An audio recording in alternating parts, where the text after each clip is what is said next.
Daryl here. The channel is Programming in Any Language. The supporting website is black-duck.com. The video is Tokenizing Strings. We looked at tokenizing strings back in the file processing lessons. We needed a quick lesson on that as we were reading a delimited file from a spreadsheet. Unfortunately, at that time, we had not covered arrays, so a full understanding of how to tokenize a string was pushing the envelope a little bit. Text processing is where tokenizing strings belong. Text processing just has dozens and dozens of different useful methods. Tokenizing strings is a method that lets you extract data that is separated by a common delimiter. That delimiter can be anything: commas, spaces, tabs, the letter K, whatever. Extracting data from a database or a spreadsheet is relatively easy. Both have cells that are organized in rows and columns. Databases and spreadsheets allow you to extract all the data or portions of the data within a simple command. That data can then be extracted into text files with the individual cells being separated by commas, tabs, or by other characters. Once you have a file like that, you can use the tokenizing strings method in your program to pull and make use of that data.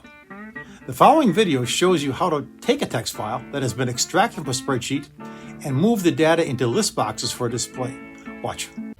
So we're going to use something called tokenizing strings to do this kind of thing. And tokenizing strings means to break a string down to smaller string components, which are tokens. In C#, the split method is a part of the string object. It tokenizes the content of a string. And there's a character that separates the tokens. It's known as a delimiter. And you have to tell the program that you're using a tab as a delimiter. And when you break down the string, it's known as tokenizing. You use something called a split then. In fact, what you're looking at right here is using the split method to pass the character array. And we're using arrays here. But we're going to pass into a character array as an argument where elements of the character array are used as a delimiter. In the first line, we're going to create a string to tokenize. We're setting up a string as the string is going to be 1, 2, 3, 4. Notice that 1, 2, 3, and 4 are separated by semicolons. We'd like to pull those out because if we read that string in right now, that string just has 1 semicolon 2, semicolon 3, semicolon 4 in it. We'd like to parse that out and grab 1, 2, 3, and 4.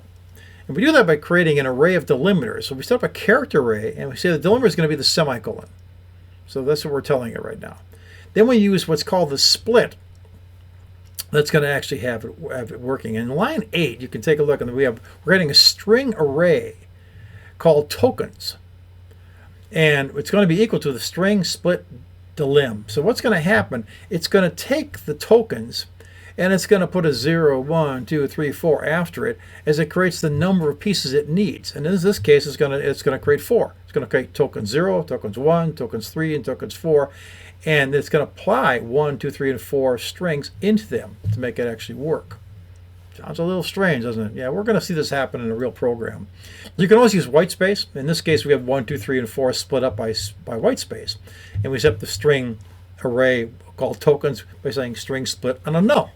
So every time it encounters a null, it'll take the piece that it's found so far and put it into an array as element 0, 1, 2, 3, 4. In the second example, we're looking at 1, 2, 3, 4 with the semicolons. We're using the split array, using a semicolon as a split. And we're going to use tabs in our case right here. So let's take a look at this. I put together a program. Well, I haven't put it together yet. We're going to put it together ourselves right now. But I have put the form on, and I put the exit button on there so it actually works. And what I want to do right now is I want to design this form so that we have all the pieces we're going to need. I'm going to set this up 2 ways. I want to read the file that has all the cartoon information, name, last name, first name, city, state, zip, all that kind of stuff on there. We're also going to read it with just the first name and then the last name. So I saved both of those in there. They're both sitting in this bin folder, bin debug folder that we have out here. In fact, let me jump to it. I can show you where it is right now. If we go into the bin folder, I go in the debug folder, and there's my cartoon names only. That's the first and last name. And I got cartoon names.txt, which has all 5 or 6 columns in it. What we're going to do now is we're going to basically set up a program to do all this. So what I'm going to do is I'm going to grab this button right here, and I'm going to make a copy of it. And I'm going to make 3 copies of it. I'm going to call something like this, and something like this. What I'm going to do with this first one is I'm going to call this one process 1. And we'll give it that name up here. btn process, btn process 1. And this is going to become process 2. btn process 2. And we'll give that guy his name down here. And this one's going to be a clear button. So we're going to have a clear in here, and we're going to put button clear up here. That's all I'm going to use for this thing. And then we're all set to go. I'll line these up in a bit. What I want to do right now is I want to grab some list boxes. So we're going to go to our common controls here, and we're going to pull down a list box. And the first one I'm going to put down here, I'm going to call list box LBX first for first name. So LBX first. And there it is. I'm going to set the fonts on it right away, because I'm going to do a lot of copying and pasting here. Give this guy a 12 on here, and we're done here. And then we're going to kind of shrink it down a little bit. It doesn't need to be real big. Pull it down about here, and maybe even make it a little bit longer. I've got a number of cartoon characters to read. Then I'm going to go ahead and do a Control C. I'm going to create 5 of these. 1, 2, 3, 4, 5. And we're going to kind of parse them out over here.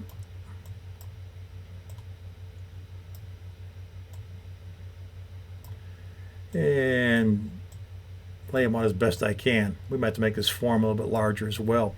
This is going to be LBX last.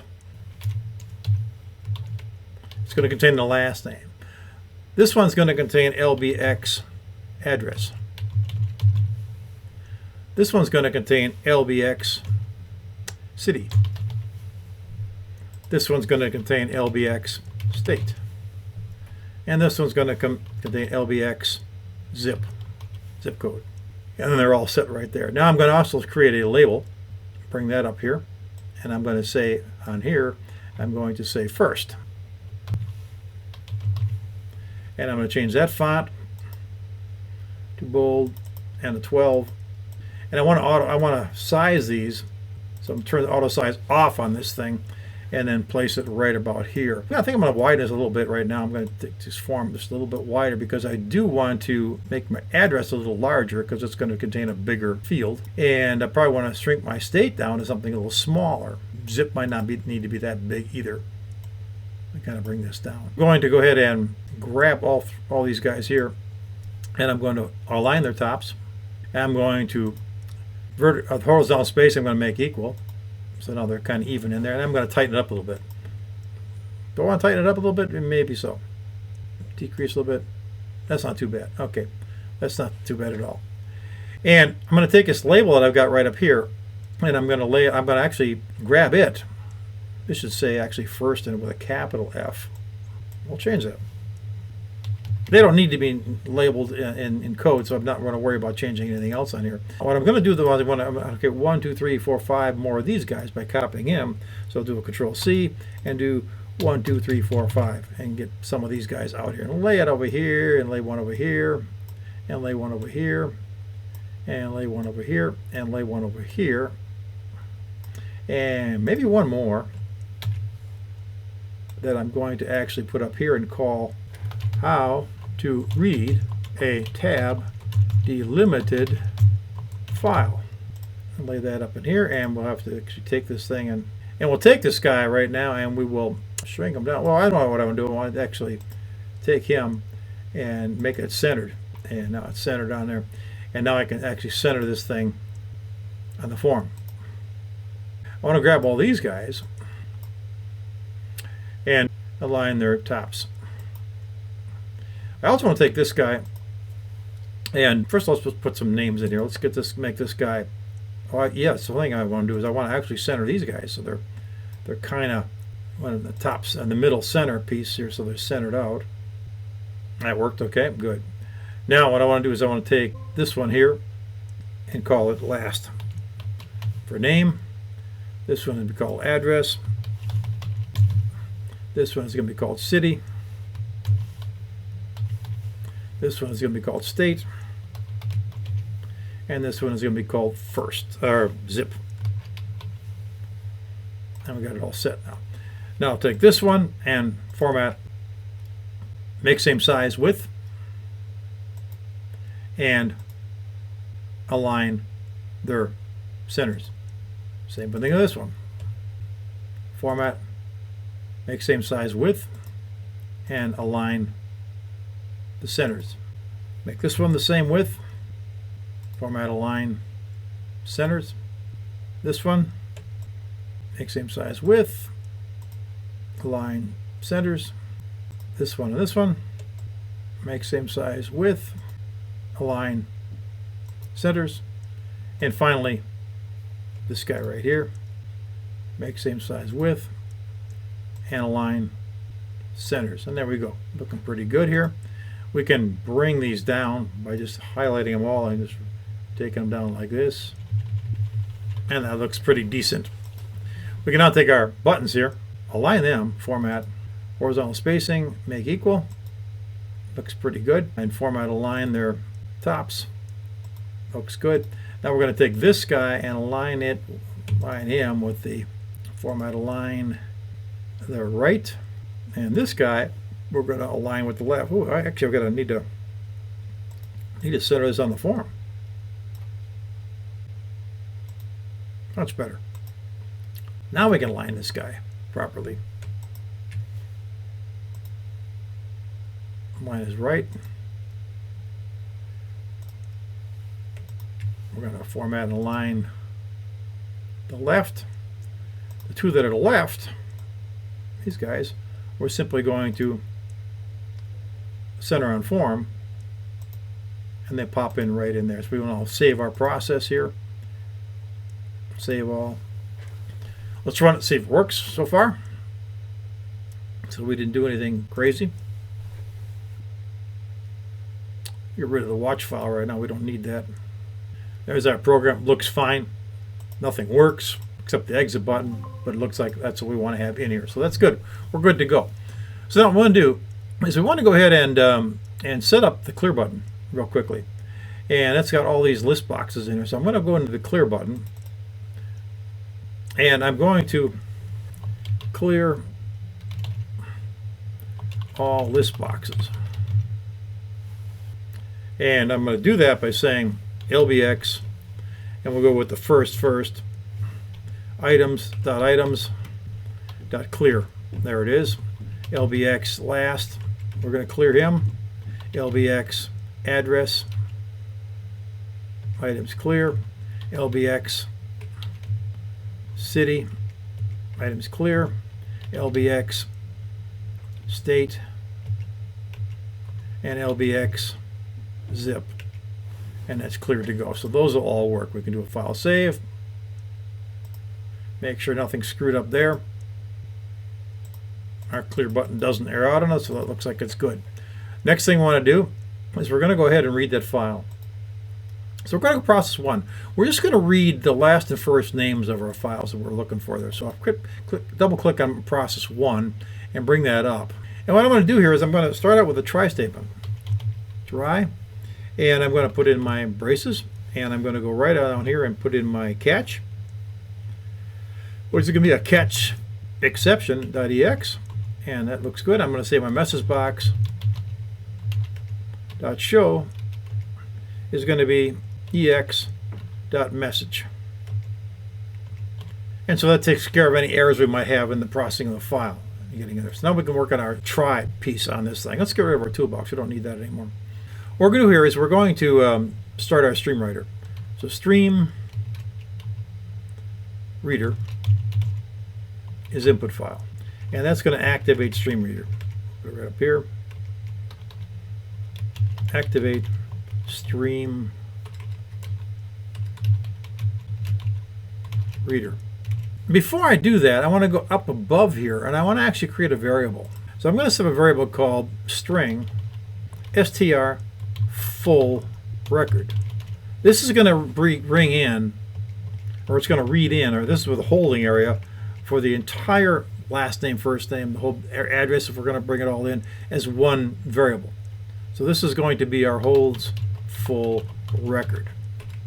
And that's what we're going to parse out using our tokens when we get to that thing. So back down to the stream right here, we're going to set up another character array at this point in time.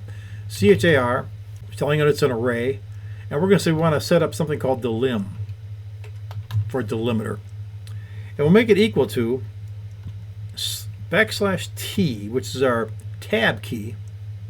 Notice the single quotes I'm putting around it, and establishing that right here. So that sets up a delimiter array of characters. Create delimiter array, and that'll just hold. That'll be the way we're going to be setting this thing up. Next thing we're going to do is we're going to drop down a little bit and say our input file is equal to file.openText, and we're going to say we'd like to create. This thing always screws up me when I do this. I want to open file, text file, cartoon names only.txt. This is our tab delimiter file with just the first and last names in it. So we're going to say open file. And then we're going to do a while. While not input file end of stream. And we can set up our braces to do our processing. What we're going to do is we're going to say our str full record is equal to input file read line. This reads that entire line into str full record. So now it has the thing. Reads one full record. Then we're going to take our string. And we're going to create a string array called tokens and equal that to str full record split on the delimiter. So what's going to happen here, depending upon how many times it encounters that delimiter, it's going to create an element 0, an element 1, an element 2, an element 3, and so on down the line. In our first case here with the cartoon names only, it's going to create an element 0 and an element 1, because just the first and last name are going to be read into this file. So just two things will be there. So I can simply take those things now that I have them, and I can say lbx first, the first name, dot items dot add is going to be equal to tokens 0. And this pulls element 0. And lbx last dot items dot add tokens 1. And that's all I need to do. I'll do a file save on this, and if I didn't do something crazy, this should work. I'll bring it up. There's our program. Let's try it and see what happens. Bang. It takes in the first and last name of the elements from that cartoon file. Now, what if we wanted to use the entire file? Well, we save that too. We save that as cartoon names.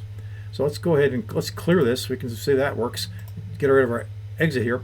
And all we have to do here is go in here to our design, click on process 2. And to save ourselves a ton of time, we can copy all this.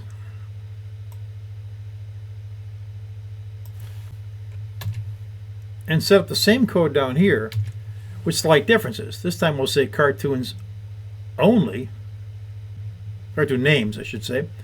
Everything else is right. First record, delim, I think we're looking good here. All we need to do then is actually bring the rest of the stuff in. So lbx address dot items, address dot items dot add. It's going to add tokens 2. That pulls element 2. lbx city dot items add tokens 3. lbx state token 4. lbx zip token 5. And that's all we need to do there. And this now should work too, unless I did something crazy. We got the cartoon names in here, everything else looking good. Looks like it's going to be there. So we'll do a file save. We'll do a start. Now we got those two files we're going to be reading here. So here comes our program. Let's read the process 1. That works just fine. Let's clear it. Let's do process 2. Brings in everything else. So the entire file is there. So you can read a text file by simply saving as a delimited file of some kind. Tab delimiter works just fine. Semicolon works good too. And then using a little process, which really involves arrays, to make this happen. You're setting up that character array for the tokens, and then you're actually doing a you're doing a split right here with the delimiter that you've created up here to actually create that, and you're creating a string array of tokens. So you get this element token 0, token 1, token 2, token 3, which all have those pieces in it, and puts it right into the fields that you need. I happen to use list boxes here to do this. This is not the best thing in the world, because obviously there's not much you can do with them. Process 2. Yes, these are all in line, but if you started rotating or going down one of these things, they're not going to stay in sync. However, you would have the index, so you could actually find the other pieces if you needed it. So it's not a bad way to work. So that's really how to read a tab delimited file and make this thing work. Just imagining a database full of customer information or invoice information or product information for that matter. Extracting that data into a text file so we can use it in our programs is invaluable. Now down the road, you'll learn how to access the database directly with your program. But even once you've learned that, you'll still recognize that tokenizing strings will continue to be very useful. Thanks for watching. Visit the website when you get a chance, and please subscribe to the channel. There's more stuff coming every week. We'll see you in the next video. Take care.